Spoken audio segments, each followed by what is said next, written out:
And that sums up yung mga testimonies. Amen? Sometimes hindi natin makita, pero hindi man nagkakamali ang Panginoon eh. Amen? Amen. It's for our good and for God's glory. Amen. Do not be mistaken that. Dapat hindi tayo magkakamali yun. Lahat ng pag-ilos ng Panginoon, sometimes parang unfavorable sa atin, but it's for our good. Because God sees the whole picture. Amen? May mga bagay na hindi tayo kita. Pero kita ng Panginoon na alam ng Diyos na makakabuti sa atin. Amen? At makakaluwalhati sa Kanya. Ngayon pong gabi ay very turn natin dito.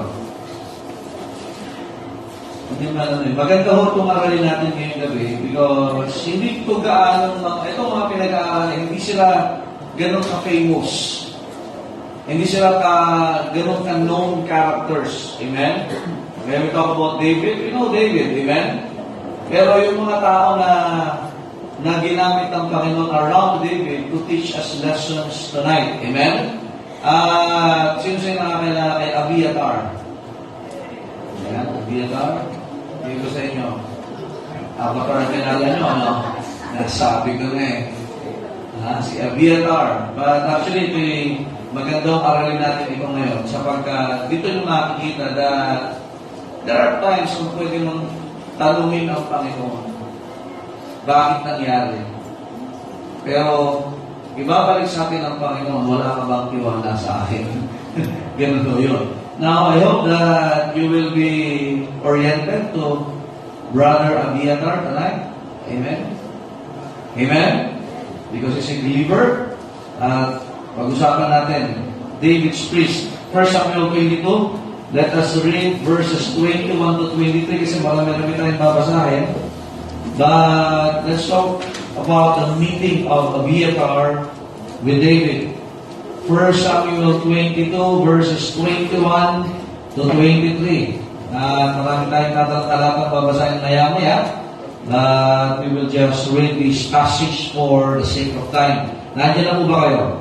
Okay, let us read all together verses 21 to 23. Ready now, read. And Abiathar shewed David that Saul had slain the Lord's priest. And David said unto Abiathar, I knew it that day, when Doeg the Edomite was there, that he would surely tell Saul, I have occasion of the death of all persons of thy father's house. Abide thou with me, fear not, for he that seeketh my life, seeketh thy life, but with me thou shalt be in safeguard. I want you to see that, so verse number 23, abide thou with me, fear not. That was the statement of King David kay Abiathar. After na yung 85 priest and even his father si Ahimelech ay pinatay ni Saul just because pinakain niya si David when he was seeking for asylum. Kasi hinahantig eh. So we can see here that ito ho ang balitang nangyari. So, imbis na sumama ang loob niya, tanda natin, tatay niyang namatay. Ang namatay din doon, yung 85 na faithful priest of God in the land of Nod. Nakita natin, pwede sumama na ang loob niya Abiathar dito siya natira eh. But we can see that ang ginawa niya ay lumapit siya sa tamang hari. Nakikinig ba kayo? Remember, David is a picture of the Lord Jesus Christ. Maybe sometimes the world calls it misfortunes in our lives. Pero ang tanong saan ka tatakbo? Ikaw ba'y magiging bitter sa Panginoon? O lalo kang magiging closer sa Panginoon? Dalawa lang mo yan eh. If you have experienced such heartaches in life, troubles in life, dalawa yan, you will be bitter to God or closer to God. Alin doon? Amen. But the promise of David to Abiathar is this, abide thou with me, fear not. Remember the word abide in John chapter number 15? That was the word of the Lord Jesus Christ for the church. Abide in me, and my words abide in you. Ano kasunod nun? Fruit. Kasi pagka ikaw, ang ganda ng pangako niya eh. but with me thou shalt be in safeguard. Hinahanting ka, pero pagka kasama mo ako, safe ka. Hindi, kahit walang shampoo, may safeguard ka na, ayos mo. Amen? Safe ka na, guarded ka pa. Kasi kasama mo ang presensya ng Panginoon. So pag-usapan natin si Abiathar and his life, and titingnan natin ang tatlong puntos po ito. Tayo manalangin. Panginoon, salamat po sa inyong biyaya sa gabi ito. May you bless our lesson, O God, that it will edify thy people. May you allow us to see, Holy Spirit of God, your will in our lives. Maybe sometime in our life we have questions, O God, and sometimes we have doubts. There are things that we cannot explain, but you allow them to do. We believe that hindi po kayo nagkakamali at dapat kami lalong lumapit sa inyo. Gabayan niyo kami ba ng Espiritu sa gabi ito, tulungan niyo kami turuan sa pangalan ng Panginoong Jesus. Amen. Salamat po, makakaupo na po. Nakatandaan natin, Abiathar was a priest. Ang tatay niya ay yung tatay niya, si Ahimelech. And Ahimelech was the high priest of Israel during that time. Ang buhay ni Abiathar ay buhay na consecrated para sa gawain ng Panginoon. Pag sinabing consecrated, just like the things in the altar, or at the altar, the things at the temple, or even at the tabernacle, hindi mo pwedeng gamitin yan sa ibang dahilan. Maliban sa dahilan na yan ay para sa Panginoon. Now, if you are saved this evening, are you saved? Don't you know that your life is consecrated for the Lord's work? Ang buhay po namin, tayong mga iniligtas, tinatawad sa ating mga kasalanan, binigyan ng buhay na walang hanggan, ay hindi na po tayo dapat namumuhay ayon sa direksyon na gusto ng naman na ito. Now, numerous of verses and principles in the New Testament, pero hindi tayo mag-dwell po dyan. But, tanda natin, si Abiathar, he was forth and descent from Eli. Alam naman natin kung ano nangyari kay Eli. Pumunta na siya ng Batangas. Ay, hindi pala yun. Ito high priest si Eli. So we can see na si Eli ay namatay. Yung kanyang mga anak ay namatay din po. Nakikinig ba kayo? Namatay na walang pagkakilala sa kanyang dalawa. That's why Eli failed as a high priest of God and failed as a parent for Hophni and Phinehas. Balik, kasi na hindi mo natapos on. Eli must have failed. Now, ang Ahimelech was serving. He was in the third generation. Then, ito si Abiathar is a fourth generation. He is the next in line. Tanda si Moses po, mga kapatid, ay nagtalaga siya ng tinatawag na high priest. Pero hindi galing po dito sa linya nitong si Abiathar. So we will study that later. But nakita natin na itong pagkakataon ito, mga kapatid, maybe it was unexplainable yung pagkikita nila ni David. Para pagkikita natin, hindi ganon siya kaprominente. Actually, they are not the next in line. They are not the best choice when it comes sa pagkakataon na magiging high priest. They had this lineage tainted because of Eli. And yet, nakita natin that he became one of David's high priests. Mamaya, nakaka-intriga pa ngayon eh. Usually, ang high priest ng Israel, isa. But during this time, dalawa sila. Sino yung isa?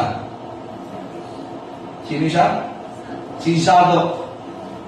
Last week, pinag-aralan si Zadok, hindi po yan pagtutung ka na, ha? Amen? Amen? So, makikita natin yan. Now, number one, let us talk Abiathar's meeting with David. Abiathar's meeting with David.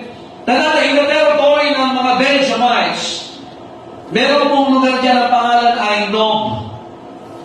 Nob. Yan po yung lugar po nila Abiathar, nila Ahimelech. Diyan po sila naninirahan kasama yung 85 other members na pinapatay ni King Saul dahil lang sa pagpapakain kay David at sa kanyang mga tauhan. Tandaan, noong panahon na yan, hinahabol sila David. Nandiyan mo ba kayo? And they were, because hindi pa nga nila alam na galit si Saul dito kay David during that time, naandun po sa pangangalaga ng mga nila Ahimelech yung sword po ni Goliath. Hello? Pagka sinabing sword ni Goliath, tawag dito, mananariwa sa kanilang alaala yung tinatawag na kasaysayan paano dahil si David ay minsan naging tagapagligtas ng bayan ng Israel. But during this time, hindi po siya tagapagligtas sa tinuturing ni Hari Saul, kundi isang kaway. Tandaan yung pamilya po nitong si Abiathar ay pamilya po na galing kay Eli. It had descended from Ithamar, ang pinakabunsong anak ni Aaron. Si Moses ang pinili niya para pagkuhanan ng mga high priest sa mga anak ni Aaron ay hindi galing kay Ithamar, kundi galing kay Eleazar. Nakikinig ba kayo, amen? Hello, no records in the Bible paano naging si Eli, si Ahimelech, but we can see that Eleazar was the chosen lineage na kung saan manggagaling yung high priest. It was that Ithamar. Kaya minsan pagka sinabi na, minsan pag-isip natin, bakit ako tinawag ng Panginoon? Bakit niya ako niligtas? Bakit niya ako tinawag na maglingkod sa Kanya? Well, that's the sovereignty of God. I have chosen you. No, you cannot question that. Amen? Di ba makita nyo na bakit hindi sila, bakit ako? Sino ba ako? Now, Abiathar may be asking the same question. Kagaya po natin. Amen? When it comes to family, dominante yung pamilya ni Eleazar, but now they are serving the lineage of the high priest ay galing po kanino. Kaya Ithamar, which is God, medyo madumi pa nga yun because Eli doesn't have a good testimony in Israel. Amen? But we can see mga kapatid that eto, yung kasaysayan pa nito, tingnan nyo, anak ni Eli, sino yung anak ni Eli? Hophni? Parang Hopia? Si Phinehas? Si Phinehas? Ano tawag sa dalawa? Sons of? Imagine, lumaki, nasa gawain ng Diyos, pero ang anak ay anak ng Diablo, ibig sabihin. Ito ba, si Phinehas nagkaanak. Ang pangalan natin kay Phinehas? Sa tanggol. Ano pangalan anak ni Phinehas? Ichabod. Have you heard the word Ichabod? Ang ibig sabihin ng Ichabod, the glory had departed. The glory is departed from his family. So we can see mga kapatid, ito, yung kapatid ni Ichabod, hello, ay lolo ni Abiathar. See, mga kapatid, the lineage is very complex. Medyo complicated. The relationship was complicated. Ngayon, pagka-direct na naman ganyan, kapas na iba yan, amen? So we can see, hindi talaga kung primary choice ng maging high priest. This has become a handicap for Abiathar to be chosen to serve God as a high priest sa panahon nila. Just like us mga kapatid, pagkalapitin natin, pagdating sa lahi, hindi po tayo Hudyo. Pagdating sa Itsura, siguro, ilan sa akin, meron. Ilan sa akin, meron din. Amen? Amen? Pagdating sa Yama, so kasi talagang medyo, lalagabak ho tayo. Minsan, yun na nga ganun na nga yung kalagayan natin. Minsan, magmamalaki pa tayo na parang hindi magpapatuloy ang gawain ng Diyos pag hindi ka naglingkod. Hello? Minsan marami hindi makapaglingkod kasi minsan ang taas na nga, tingin natin siya sa atin. But you see mga kapatid, tingnan nyo tayo, anak ni Adam, in sin. Hello?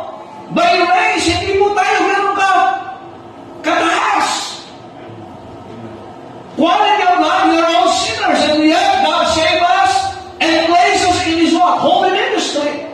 He consecrated our lives, and yet, maraming Kristiyano na hindi makita yan, kaya hindi makapaglingkod sa Diyos.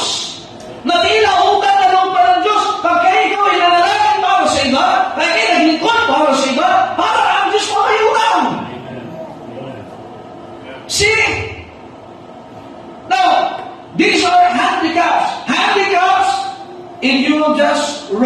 the wrong person. Handicaps, kung ikaw ay mali ang nagiging tugon mo sa kalagayan mo ngayon, kaya nga, hindi ibig sabihin na hindi mo gustong nangyayari sa iyo ay mali na ang kalooban ng Diyos sa buhay natin. That's the time na kailangan natin makita lalo ang kalooban ng Diyos. Just try to imagine, David, pumunta sa sandanap mo. Kung iisipin mo, before the massacre, nakikinig ba kayo? Ahimelech, Abiathar, and that 85 priests, they were living decently in that place.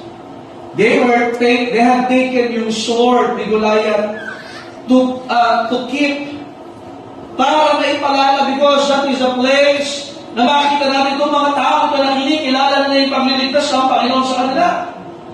But that time, imagine yung peaceful time nila ay nabagabag ng isang pangyayari. Tandaan natin mga kapatid, just to summarize that, ito yung sinabi ni Abiathar, pinapatay. Sinong ginamit para pumatay doon sa 85 priest na yun at sa high priest sa kay Ahimelech? Sino ang pangalan? Doeg. Doon pa lang sa pangalan, lugar kami ng Edomite. Pinag-aralan natin yung Edom. Tama ba? Lugar ninyo yan, ni Cain. Nakikinig ba kayo? No, as we can see mga kapatid, natandaan natin na Ahimelech was accused of high treason. And they were executed, they were massacred by this man named Doeg. In 1 Samuel 22 verse 18, and the king said to Doeg, Doeg po talaga siya, turn down and fall upon the priest. And Doeg the Edomite turned and he fell upon the priest, and slew that they 405 persons that did wear a linen ephod. Alam nyo, linen ephod. Dahil ay nire-respetong kasuotan at gawain at buhay ng mga priest. In verse 19, and now the city of the priest smote he with the edge of the sword, both men and women, children and sucklings, and oxen and asses and sheep with the edge of what? So, just imagine, what a massacre. Yun ang nangyari ito. It was a massacre na ginawa sa mga taong tumulong kay David. Naandyan po ba kayo? But the one who survived was Abiathar.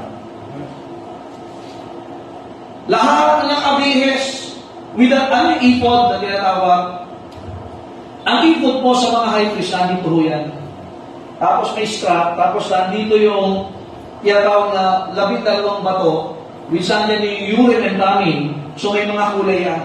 Yung ephod ay naandito sa ibabaw ng high priest.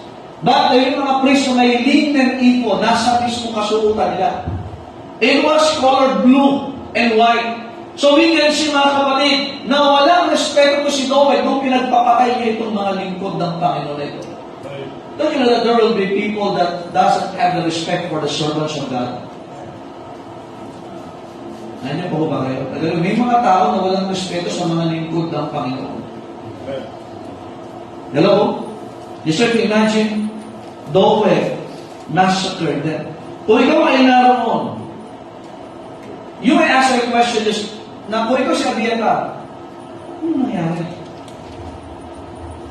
Siya yung nakatira. His family. Yung mga kasama niya, yung magulang niya, pinagpapatay dahil lang tumulong kay David. Nandiyan ba kayo? Gumawa na ng mabuti. Medyo hindi, ano tawag dito? Hindi magandang unang pakikita nila eh. Di ba sabi, first impressions, last, kalagay nyo, maganda may impression nyo. Hindi, ano? Matatanong, yun ba ang naging impression kay Abiathar patungkol kay David? Siguro kung tayo sa samadal mo, sana di ka na pumunta dito. May mga mahilig sa drama. Kung di ka dumating, hindi sana nangyari ito. Well, most of the time, kahit tayo mga mananampalataya, minsan nagkakaroon tayo ng ganyang ugali. We tend to look who's at fault. Sino ang may kasalanan? But that was the case for Abiathar. Nandiyan po ba kayo? Pwede sana siya, kasama ako sa grupo ng bumahantin kay David.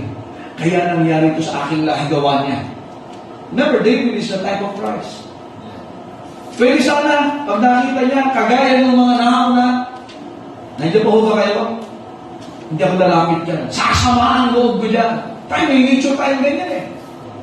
Pag may nangyari hindi maganda sa atin, minsan kahit yung tao, or minsan ang Panginoon, nagkakaroon tayo ng tabang, na lumapit minsan sa Panginoon, kaya minsan, may mga tayo na nagtatampo sa Diyos. Kung sino man ang pwedeng hinati ko, isa hindi na po yun. Medyo kahit mga baka pinagpapasnahan because of that one certain event na gumawa siya ng mabuti kay David. Minsan gumagawa ng mabuti sa Panginoon, nagagalit pa yun, di ba? Gusto kang imasakit. Bakit mo ginawa yun? Bakit ka nalilingkod?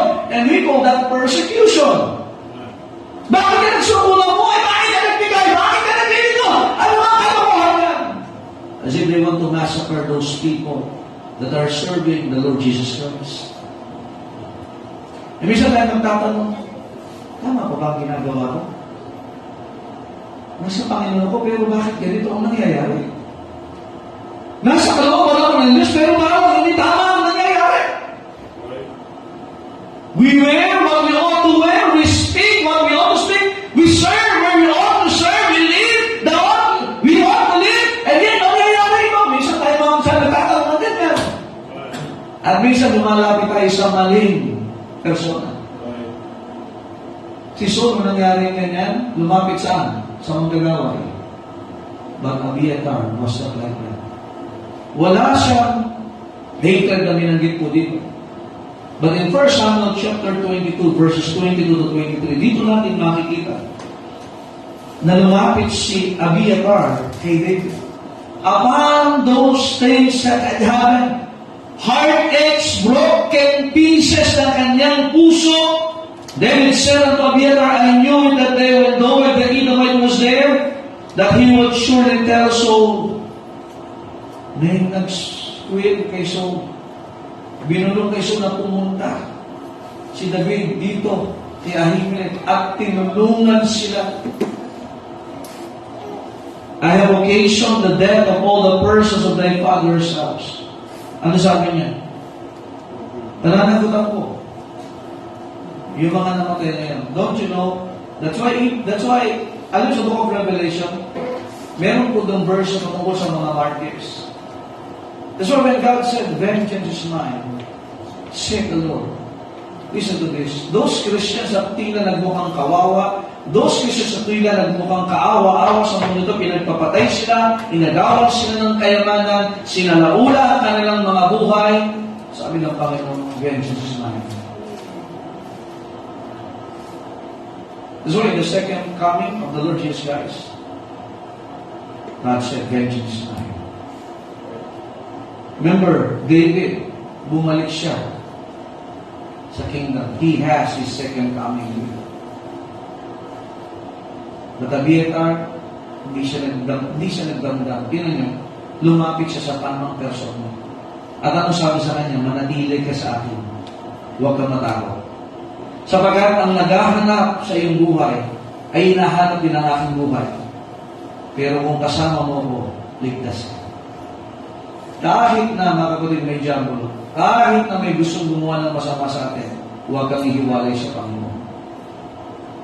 Because sa Panginoon, we are safe target. Now see, Abiathar found David as a Savior. The Israelites experienced David as a Savior when he defeated Goliath. But this time, David saved Abiathar, not just from the presence of death from Saul, but also his heartaches. So, alam niyo ba ang Panginoon yan ang gagawin sa atin? Nandiyan po ba kayo? So even the Lord Jesus Christ, ang sabi niya, abide in me. And let my words abide in you. Tanda natin, Abiatar's ministry was not changed. Ano na nagbago sa kanya? Orientation. High priest pa rin po siya. Pero iba ng hari ang pinaglilingkuran niya. So that's the time that Abiatar met David. Let me ask you a question tonight. How did you meet the Lord Jesus Christ in your life? Una, nasave tayo. Ikalawa, kamusta pag nagkakaproblema ka? Pag may sama ka ng loob, pag may mga naranasan ka, parang hindi ka aya-aya, nalapit ka ba sa Panginoon? O lumalayo ka sa Panginoon? Ikaw ay nagiging bitter or nagiging closer ka sa... Pero most of the time, minsan, pag may mga nangyaring, well, the world calls it misfortunes, may naranasan tayong loss sa ating buhay, disappointments, ang problema natin, imbis na lalo tayong lumapit sa Panginoon, ang nangyayari, lumalayo tayo sa Panginoon. We tend to leave our ministries, we tend to leave our calling, we tend to leave our living for God. Why? Because we are bitter. Right. Di mo makalimutan yung masamang nangyari sa'yo. Right. As if God had made a mistake. Yeah. What a song tonight. Tama ba? Amen? It was a David who killed his family. It was so grabe ito si Saul. Talagang galit na galit ito mga kapatid. Nandiyan pa ho ba kayo? Amen? And just like the devil, ganyan ang diablo. Galit na galit. For the thief, anong gawain? He is to steal. He is to kill. And he is to destroy. That's why there is no safety outside the will of God. Ulitin ko po, there is no safety outside the will of God. Let's talk not just about number 2, hindi lang po how Abiatar met David, but let's talk about the ministry of Abiatar for David. Ano yung ministry? 1 Samuel 23, tingnan niyo sa akin ng Bible, verses 6 to 9. Sige po. Nandiyan pa ho kayo? Yeah. Now it came to pass when Abiatar the son of Ahimelech fled to David to Keilah, that he came down with an ephod in his... Notice that, mahalaga po yan. Noong siya'y pumunta kay David, anong dala niya? Anong dala niya? Ephod. Ano yung ephod? Ito yung nandito sa ibabaw. Tapos may strap. Tapos nandito yung tinatawag ng mga stones ng Israel, ng kulay nila. At tanda natin, hindi niya iniwan yung kanyang ministry.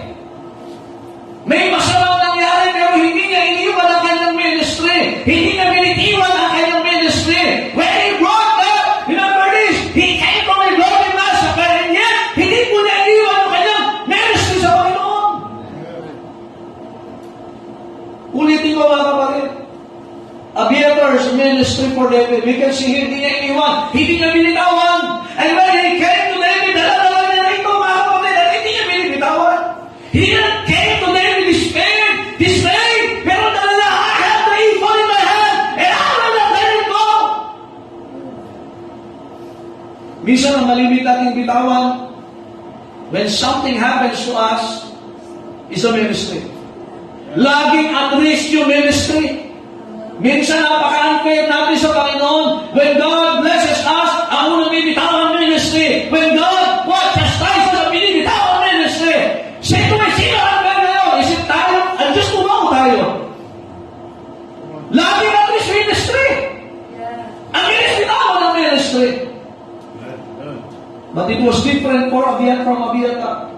He hoped his people.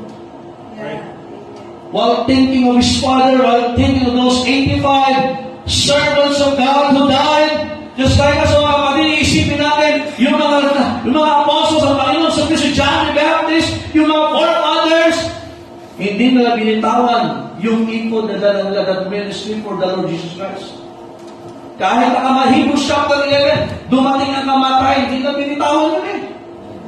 Pero ngayon, ang unang binibitawan, maglililo muna ako. Magpapahinga muna ako. Amen. Right. Alam mo, pag ang unang bumibitaw sa ministry, yung mga hindi na nanalangin during prayer meeting. Mark my word. Let me tell you something, honestly, as your pastor, happy birthday last Sunday, okay. Pero yung mga Kristiyano na napapabayaan ng unang panalangin, for some reason, yan yung mga unang nabitaw sa kanilang ginagawa para sa Panginoon. Because the ministry is not done by our own charisma. It's done through the power of God. Right. That's right. Amen. Alam niyo ba, bago na simulan ng simbahan, ng prayer and fasting ng Panginoon? Amen. Alam niyo ba, yung pipili ng mga disipulo na prayer and fasting ng Panginoon?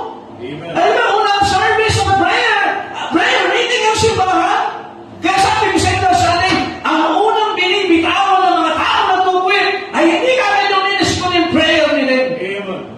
Amen. Because it's our priority. Ministry. The Lord Jesus Christ, when He was about na siya yung hulihin na, isinama niya yung mga apostles. Watch and pray that ye enter not into temptation. Alam, marami sa atin, nasa temptation na because hindi ka na nagwa-watch and hindi ka na nagpe-pray. Come on. Amen. You are already in temptation. Now then you are asking God, bakit ang nangyayari ito? Help! Pray. Amen. Nakalimutan mo na. Right. O baka kasama ka nga, tulog ka naman. Ang sarap ng tulog nila. Amen. Thank you. Sabi. Now, you should imagine, ganun ba niya? Ewan ko lang kung ikaw ang naandun, katatapos sumasakit, dala niyo yung ipon. Apan lahat na nangyari, ang hindi niya binitawan, kasi doon nakikita ko ano ministry nila eh. Asa ko start niya, sabi ko, nakakaiyak ko ito eh. Right. Dapat ang dadalihan ang naglaw, pinatay sila lahat eh, saan doon na ho yan? Dala niya, ipon. Hindi na wala sa kamay niya.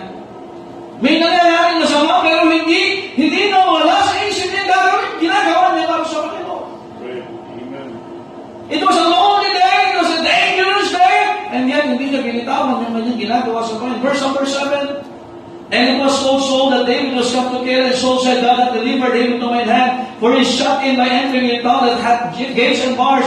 And Saul called on the people to let him to war to go down to Keilah, to besiege David and his men. And verse number 9, and David knew that Saul secretly practiced mischief against him. And he said together the priest, come on, bring Peter, David. May nag-iisip ng masama, may nagpaplano ng masama. Ano sabi ni David? Hey, Abiathar! Bring the ephod. Alam niyo, this pictures our life. Kahit may nag-iisip, ano sabi ni David? Sa Psalm 23. In the presence of my enemies. Alam niyo, the Lord is shepherd. May nagpaplano ng masama. Hindi sabing, bring me the sword! Bring me the spear! Bring me the army! No? Bring me what? The ephod. May nangyari ng masama? Let's bring ourselves to the ministry. Are still here with me? Thank you. Amen. Yung mga ordinary priests, they were unequal. Plain linen. Diretso lang po yan. Pero yung high priest, kakaiba yan. Very special. Woven of blue, purple, scarlet, fine twin linen. Picture po ng veil sa tabernacle. Kaya maganda ho yung veil, yung cortina na yun eh. Nag-divide. So you can imagine, the breastplate was there, the urim and thummim was there. Alam mga kapatid, isang bagay na makita natin, huwag mong bibitawan ang ginagawa mo para sa Panginoon kahit anong mangyari. Yan po ang pinuturo ko ng salita natin dyan. Our ministry, alam niyo ba ang ministry natin is for eternity? Because in heaven, we will be what? Singing. In heaven, we will be serving God. Right. Ang dala ng lingkod na ito? Hindi. We can see his maturity. Tingnan po sa 1 Samuel 23, over chapter 30, verse number 7. 1 Samuel, nandiyan po ba kayo? Amen. Grabe ko ito mga kapatid. Lagi. Ito may nahanap lagi na David kay Abiathar. Look at this. And David said to Abiathar the priest, Ahimelech's son. Ibig sabihin, hindi kinakalimutan ni David itong si Ahimelech. I pray thee, bring me hither the ephod. And Abiathar brought hither the ephod to David is a picture of Christ. Anong dadalhin natin sa Panginoon yung ginawa natin sa Kanya? He wasn't asking of our riches. He wasn't asking of anything but the ministry. Ano ba yung inaasa? Makinig ko kayo. Tingin kayo dito. Huwag niyo hong lagyan ng kapalit yung ephod na yan. Sapagkat yan ay pagsusulit natin sa Panginoon. Pag mo sabihin sa Panginoon, ang dami kong kumikinita. Ang taas ko ng posisyon ako sa kumpanya. Hindi po yan ang hihingi ng Panginoon. Bring me the ephod! Bring me what you have done for me! Bring me your ministry! Yan ang hinahanap sa atin ng Panginoon. Di ba, sa kapag-asawa ka ba ako? Tatlo ba nga eh? Naging successful ka ba sa mundo ako? No, God is saying, what? Bring me the ephod. What a preaching. Bring me the ephod. Huwag kang i-ephod. That's why Abiathar, alam niyo, that is what we call maturity in the faith. Nakikinig ko ba kayo, amen? Hello? Alam niyo, yung mga tao talagang ang taas ng value sa Panginoon. Nakikinig ba kayo? Sa Panginoon, alam mo yung honor niya? Good and faithful servant. Abiathar wasn't asking anything for, David wasn't asking for Abiathar anything aside from his one, faithfulness to his ministry. Minsan akala natin, Panginoon, may pera ako. God bless you, Lord, may pera ka. Pero nasa ministry ka. Sa ministry ka ba? Well, by the way, ministry of prayer and ministry of the word in Acts. Revealing. Kung siya ay makakaroon ng yung means of reconciliation, ministry of prayer muna, mga kapatid. Gusto natin may power? Teacher Sunday. Gusto natin may power yung pagtuturo natin every day, every Sunday, every day, every week. Dito ko muna sa prayer meeting. Hindi pa kagandahan ng salita po dito, hindi pa galingan dito. Sino ho ang nagtataglay ng kapangyarihan ng banal na Espiritu? It is not by might, nor by power, but by my Spirit. Kaya minsan sa simbahan, yun ang nangyayari. Na dati na ang mahalaga sa world. Imagine, Abiathar used his gift, used his ministry, not in times of peace, but in times of danger and in times of distress. Kaya ibig sabihin, pag ikaw ay nasa ministry, hindi ka na nasa ministry dahil maaluan. Hindi ka na nasa ministry dahil safe. No! Kaya in time of danger, perform your ministry. Hindi ko kasi kurutin. Kinukurot nyo yun. Pinutito. Now, kaya nga, Abiathar was a great help for the Lord's anointed. And it was a great loss for the enemy. Imagine si Saul, wala siyang high priest during this time. Kaya inapoint ko si Sadok. Kasi si Sadok, galing naman sa lineage sino? Ni Eleazar. Hello? Nandiyan pa ba kayo? Kaya nga, isang bagay na makita natin, ito nakakatuwa pa. Alam niyo ba itong si Abiathar? Hindi lang yung ephod ang dala niya. Hindi lang yung sarili niya. And it's good to be saved. Amen? Amen? It's good to minister. Tama ba? Pero it's good, it's greater na dalhin mo yung mga anak sa Panginoon. Tingnan niyo po. In 2 Samuel chapter 8 verse 17. Kung kayo may anak, Kung wala naman, didalit mo na rin. Amen? Chapter 8, verse 17. Ano sabi ng Bible? And Zadok the son of Ahitub and Ahimelech the son of Abiathar were the priest, and Zariah was the scribe. In 2 Samuel chapter 15. Wala na. Wala.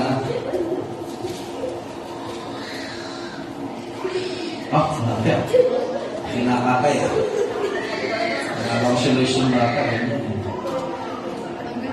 Hanggang ngayon yata ako. Chapter 15, verse 27. Sabi ng Bible, the king said also unto Zadok, the priest, are not thou a seer? Return into the city of peace, and your two sons with you, Ahimaaz thy son, and Jonathan the son of Abiathar. Alam nyo, isinama ni Abiathar yung kanyang anak. Anong pangalan ng anak niya? Jonathan. Kaya pag naglingkod sa Panginoon, buti pa nga si Sofina nandito eh. At saka yung magulang niyan. Minsan, ay, naiyak na lalo. Oh. Kaya nyo, minsan mga magulang, o anak kayo, sumimba kayo, balik na, di ano? Hello?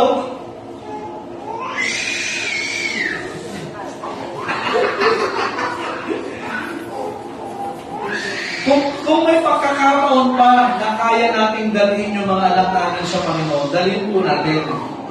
Nandiyan po ba kayo? Hello? Let's talk about the thoughts of Abiathar to David. 2 Samuel 15:24. Ano sabi ng Bible? And lo, Zadok also and all the Levites were with him, bearing what? The ark of the covenant of God, and they set down the ark of God, and Abiathar went up until all the people had done passing out of the city. O listen, ito na yung nakakatawa. Tingnan nyo ha. Kaninong lahi galing ito si Abiathar? Ang mga anak na Aaron? Sige, review lang ito. Taro ba kapamigyan kayo sa Bible? Verse. Ay Tamar. Itong si Zadok, kanino? Sabi ko lang. Si Eleazar. Teka, nakikinig ba kayo? Hello? Nag-aaral ho tayo dito, amen?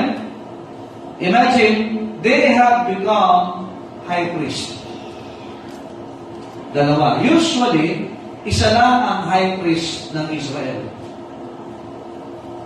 But during this time, they are from different priestly families, yet in full fellowship together, dahil sila nanindigan para kay David.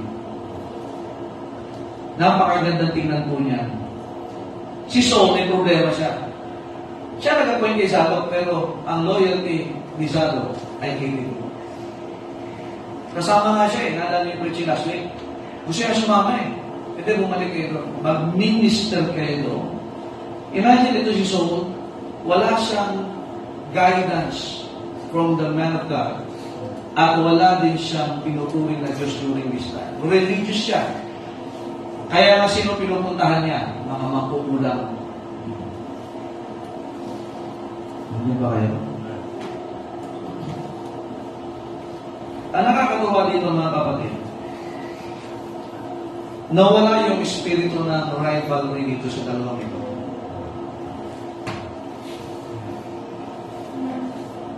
Ulitin ko, wala yung espiritu ng rivalry dun sa dalawa.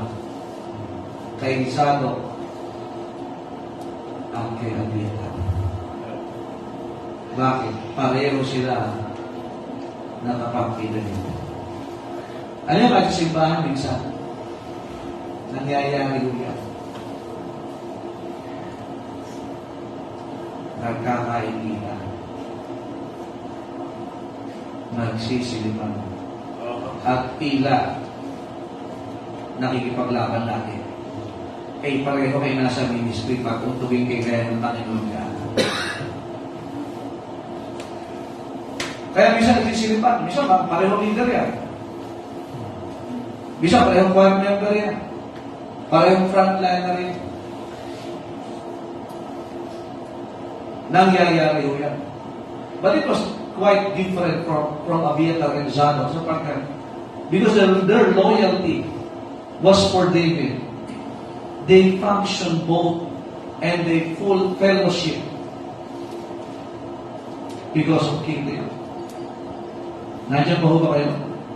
Two men working in harmony for the sake of David. Si Zadok, medyo mukha siyang dominante kasi yung lineage niya.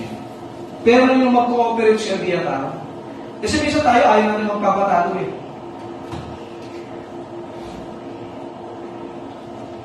Kahit nasa ministry parehas, ayaw magpatalo. Yung sa dominante, yung sa bakit ako mapasakit yan? Parehas na tayo. Right. Sino ka? Hindi ako sino ka. Sino ko? Oo, sino ko ako. Minsan yan mo eh. The question tonight is your stand for Christ? Are you on the Lord's side or on the other side? Bakit minsan hindi natin kaya makipag-work sa iba? Eh minsan ayaw mo, mukhang magaling yan eh. O ano naman? Eh di magiging compliment ka nga sa kanya. Ay pareho naman tayo, walang maliit sa gawain ng Panginoon.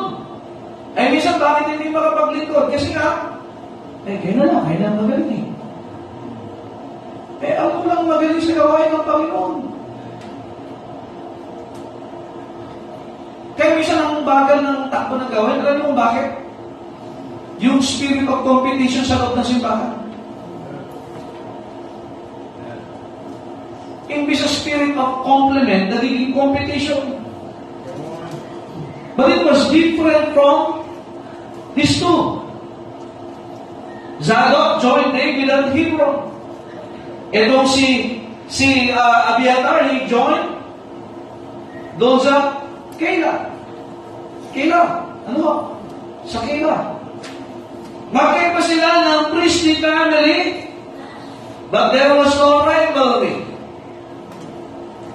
Minsan sa gawain ng Diyos, ito yung mga matulog. Ay, sa mga magkaasawa. Tinan nyo, dapat ang mag-asawa, magkakampi sa ministry ng pagiging pamilya. Pero bakit minsan nag-aaway?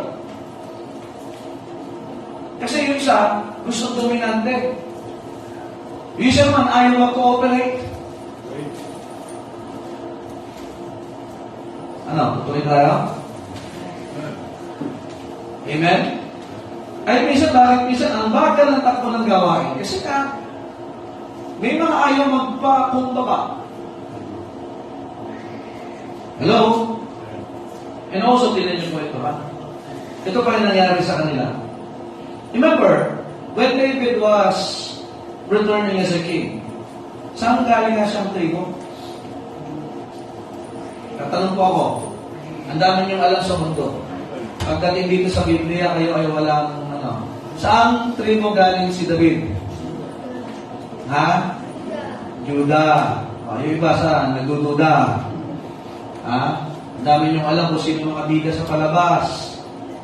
Saan galing?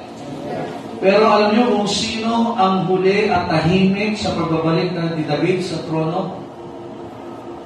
Mga men of Judah. In 2 Samuel 19, verse 11, aralin na natin ito para talagang sulit na sulit ang punta nyo ngayon. Chapter 19, verses 11 to 14. And King David sent to Zadok and to Abiathar the priest, saying, Speak unto the elders of Judah, saying, Why are ye the last to bring the king back to his house, seeing the speech of all Israel is come to the king even to his house? Well, ye are my brethren, ye are my bones in my flesh. Wherefore then are ye the last to bring back the king? And say ye to Amasa, Art thou not of my bone and of my flesh? God who so to me, and more also, if thou be not captain of the host before me continually in the room of Jehovah. 14, and he bowed the heart of all the men of Judah, even as the heart of one man, so that they sent his word unto the king, Return thou and all thy servants. Alam niyo, ito yung pinasasabi ni David. Sabihin niyo sa mga taga-Judah, sa mga men of Judah. Ano sabi niya? Speak unto the elders of Judah, saying, Why are ye the last to bring the king back to his house? Bakit kayo huli? Para ibalik ang hari sa kanyang trono. Kayong kalahi. So even the Lord Jesus Christ, He came to His own. In His own received na. Who dethroned the Lord Jesus Christ? The Jewish people. Bakit sila ang huli? Pagdating sa paglilingkod, kamusta tayo ba yung una o huli? Ano ba kayo? Bringing back the king. Is Jesus Christ King of Kings? Pero ang tanong, una ba siya? Sa buhay natin, una ba siya? Huli. Nandiyan po ba kayo? Hello? Ito niyo kakatawa, si Abiathar, si Zadok. Sinabi lang nila kung may pinasasabi ni David. Sabihin niyo. And they brought the men of Judah because of those things. Ito yung ginawa. They convinced the people dun sa pagbabalik. That's a ministry. Nakikinig ba kayo? Ang ministry ko ay direkta natin para kay Kristo. Hello? Hindi po natin kinukuha ang loyalty ng tao sa atin. Nandiyan po ba kayo? Dapat sa Panginoon.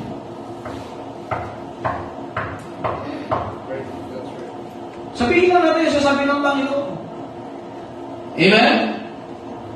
Nandiyan po ba kayo? That's a ministry of Abiathar. Dahil yung ipon, sabihin sa mga Judah.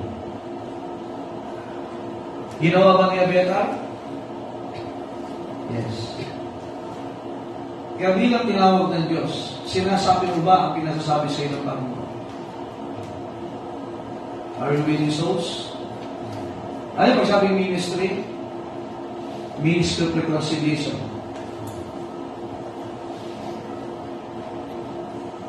Ano sabi ng hari? Yung sabihin natin.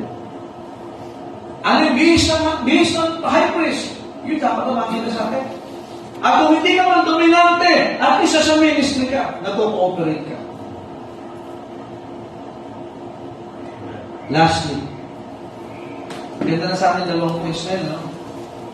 Abiathar, huwag kinamin siya, ang problema. In 1 Kings chapter 2, verses 26 to 27, ano sabi po ng Bible? And unto Abiathar, the priest said the king, give thee to Anatok. Yung pangalan niya. Unto thine own fields, for thou art worthy of them. But I will not at this time put thee to death, because thou bearest the ark of the Lord God before David my father. Kasi si Solomon ang hari nito. And because thou was afflicted in all wherein my father's was afflicted. And Solomon what? Thrust out Abiathar from being priest unto the Lord, that he might fulfill the word of the Lord, which is spake concerning the house of Eli and Shib. Imagine natanggal siya sa priest. Alam mo kailan nangyari ito? Noong panahon na matanda na siya at matanda na rin si Hari David. Kung kailan tumanda siya kapong nalikod. Alam mo yung issue dito mga kapatid? Si Joab at saka si Abiathar. Sino si Joab? Sino si Joab? General ni David. Si Abiathar, nagkaroon sila ng conspiracy na gusto na maging hari, si Adonijah. Nandiyan pa ho ba kayo? Pero during this time, sino pinili ng Diyos na maging hari? Solomon. They conspired. Imagine, they want to take control of the kingdom. Kaya nga, tanda dito ka makamali, ang kaharian ng Diyos, listen to this, yan ay biyaya ng Diyos tayo ay kasama na gumagawa. Nakikinig ba kayo? We don't control the kingdom of God. We progress with the kingdom of God.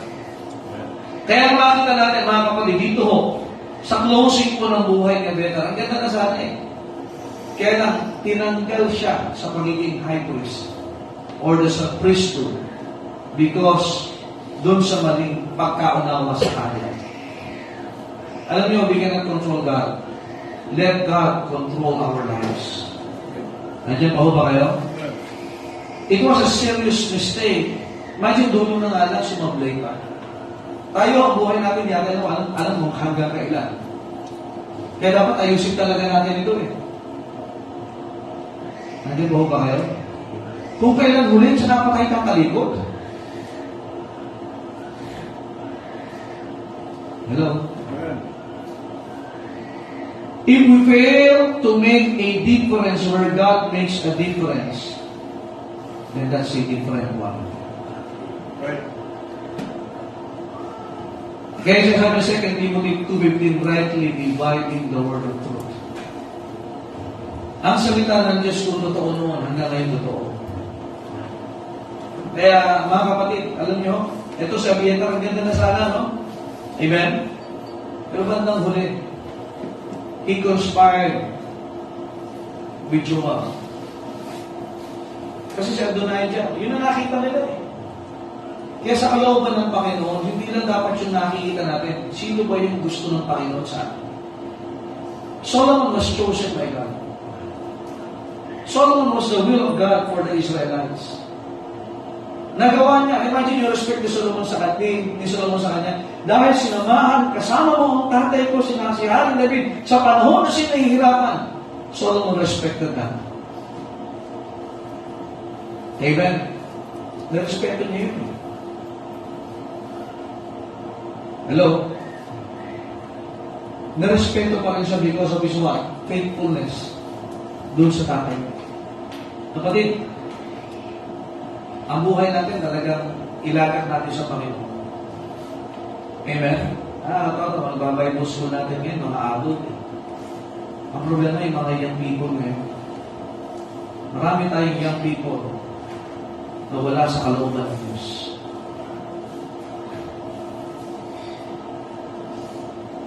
Amen.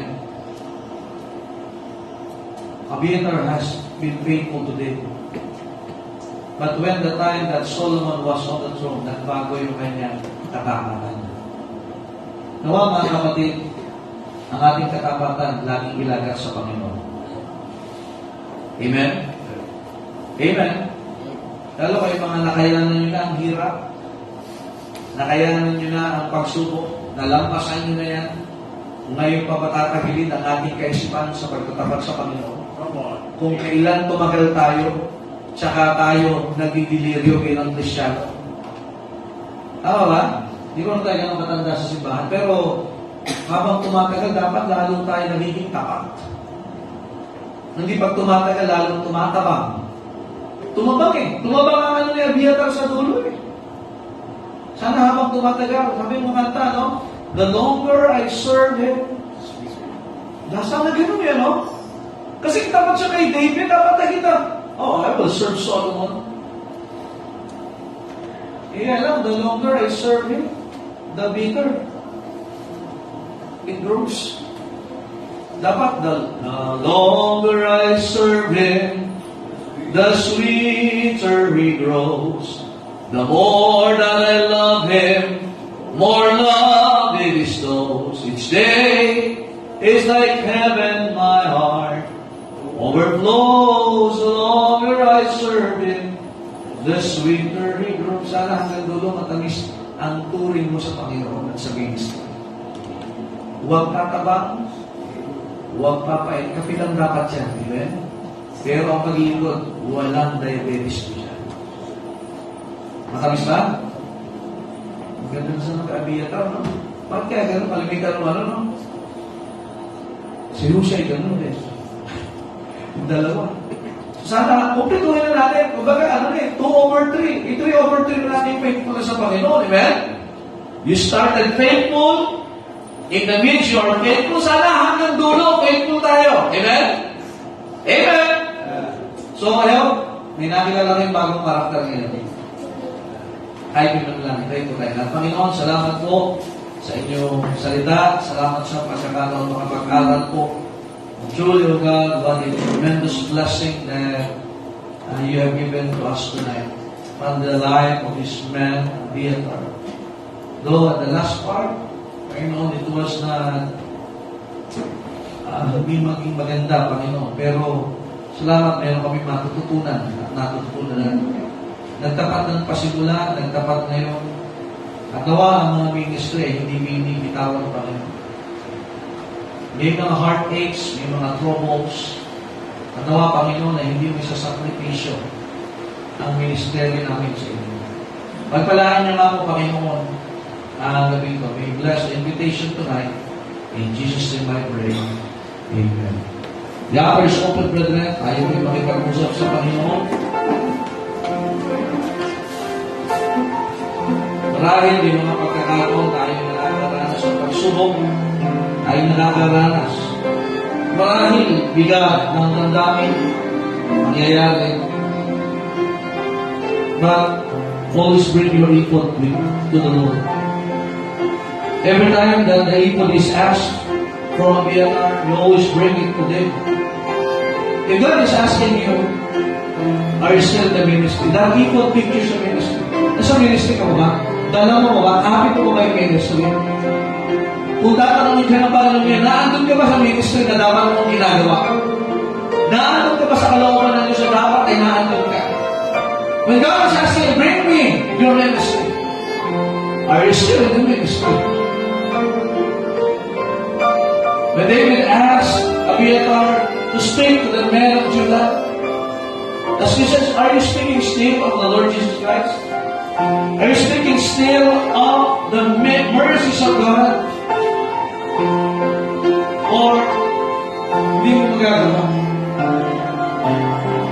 Mamahala ng talaga yun. We named and started great, pero weekend and great. Abiathar, it was good in the midst. It was a good start. Pero wag po tayo mag-conspire. Wag po tayo magkakasundo sa kaway. Naaalisin tayo sa ginagawa natin sa Panginoon. Let's be faithful unto the end. Our faithfulness is on God. Ilang Diyos sa langit, salamat po sa inyong salita, salamat sa mensahe. Ikaw God for the reminder. Continue to use us, O God, to bring that evil in our life. May you bless thy people, and the ministry will not be forsaken. It will not be set aside. But we always bring it every time that you are calling us. Salamat, Panginoon, sa gabi mo sa pangalan ng Panginoon Jesus. Amen, amen. Are you blessed by the message? Amen? I hope nakilala ng si Abiathar ngayon. Amen? God said, hey, great people! Here it is. Ito po. Amen? Huwag kang iipon. Dahil mo umipon. Amen? So, nawa tayo may natuto at na po'y karagdagan sa ating aralin. At pag tayo masasawa kung malapit na yung lesson natin matatapos sa ilang Bible characters na natitira. So, at least makakagraduate na kayo sa Bible characters. Magkakaroon na tayo ng long exam. Amen? Ang exam natin sa buhay nila to. Okay, so for that, at tayo po ay magkaroon na ng offering ngayong gabi. Amen?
Pasalamatan po ang ating offering sa gabi nito.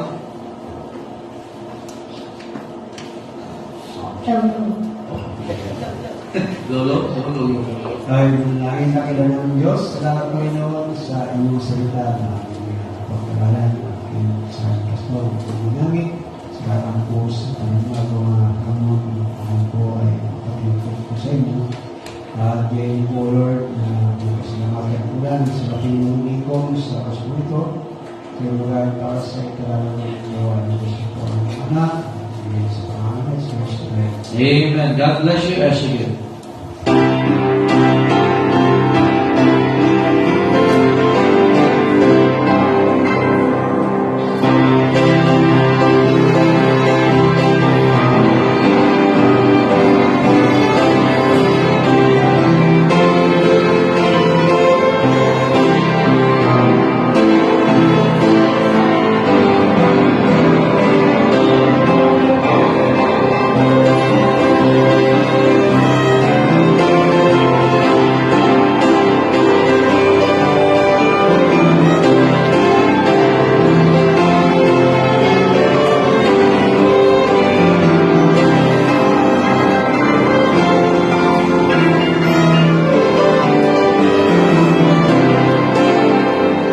Amen. Salamat po sa mga label. Are you happy tonight? Amen?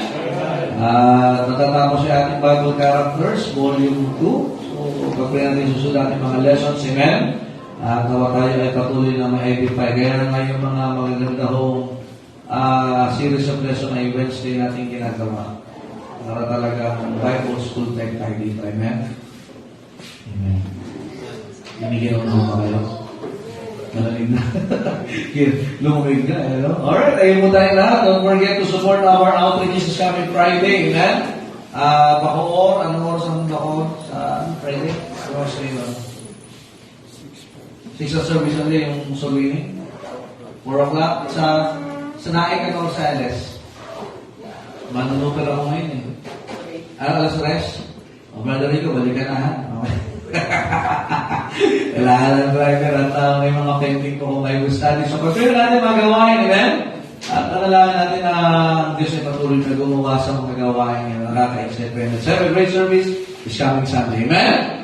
Okay, nagsala sa panalangin. Hilin natin si Red Boy. Happy birthday. Ang nanalangin na ilang Diyos, maraming salamat po sa buong maghapon. Dinabayin po kami at salamat po sa wisdom at kalakasan. Salamat din po sa amin sa litang natutunan na napakinggan. Kasi po ang word of God na may apply po namin sa aming sarili. Bless po sa aming pag-uwi. Gabayin po kami. At bless po ang mga susunod na gawain sa Panginoon Jesus. Amen. Thank you. God bless you. Ingat po sa pag-uwi. See you this coming Friday sa mga outreach, Saturday frontliners, and Sunday na sa mag-service. Ingat po and good night.